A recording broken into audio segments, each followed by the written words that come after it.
So in the previous class we had completed the chapter. Now I will give you the question answers, short questions and hot question, and some questions you will get in PDF format. I will discuss other questions. So first of all, differentiate between the following pairs F number. F number 1, that is combustible and non-combustible substances, page number 77. So F number 1, page number 77, this paragraph you can write: the substance that burn in air are called combustible substance. Example: paper, cloth, wood, petrol. And substance that do not burn on heating are called non-combustible substances. Example: stone, iron, water. So examples you can give. F number 1, page 77. Next is rapid combustion and explosion, page 79. This is F number 2, rapid combustion and explosion. From here you can make it short and write: when a substance burns immediately on igniting and continues to burn on its own after that, it is called rapid combustion. This much you can write. And here explosion: when substance is ignited and it burns suddenly with a lot of sound and gives off a lot of heat and gases, it is called explosion. This much you can write. Example you can give LPG burner. Here example you can give firecracker. So 2 points you have to write: definition and example.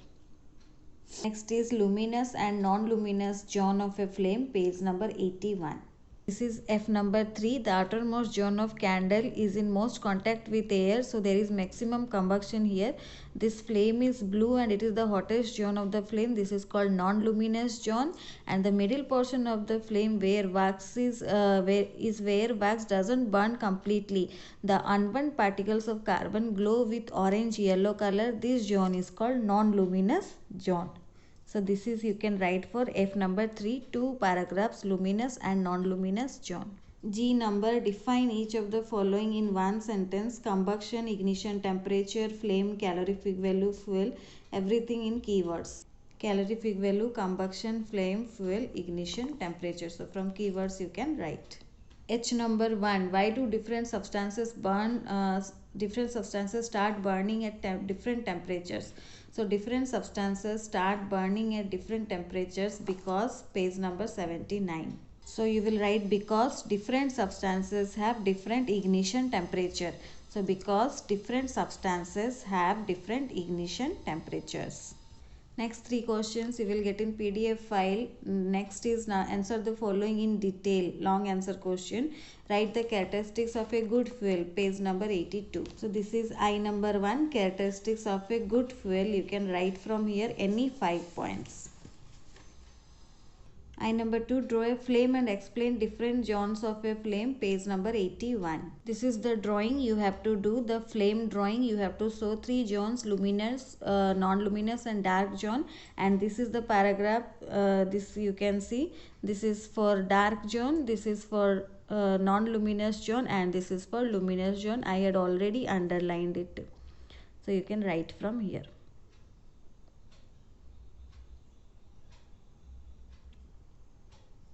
Number 3, what do you understand by calorific value of a fuel? Which fuel has highest calorific value? Page 82. So you can write from here to here. Calorific value is defined as the heat released by burning 1 gram of a fuel completely. The unit of calorific value is kilojoule per gram. For example, calorific value of methane is 55 kilojoule per gram.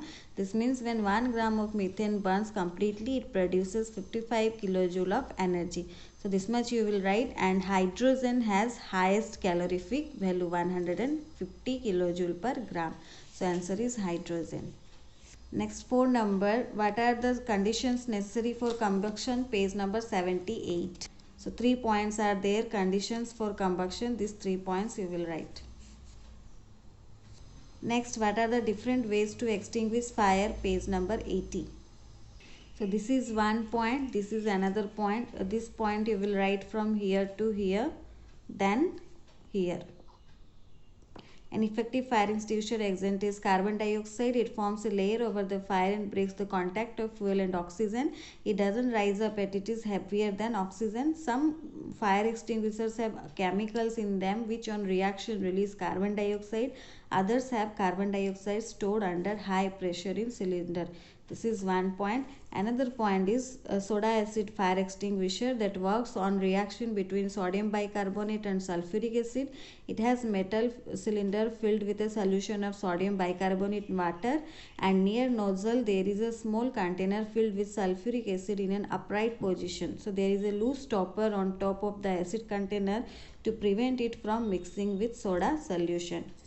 So this is soda acid fire extinguisher, point number 2. First question you will get in PDF file, so write them and learn them.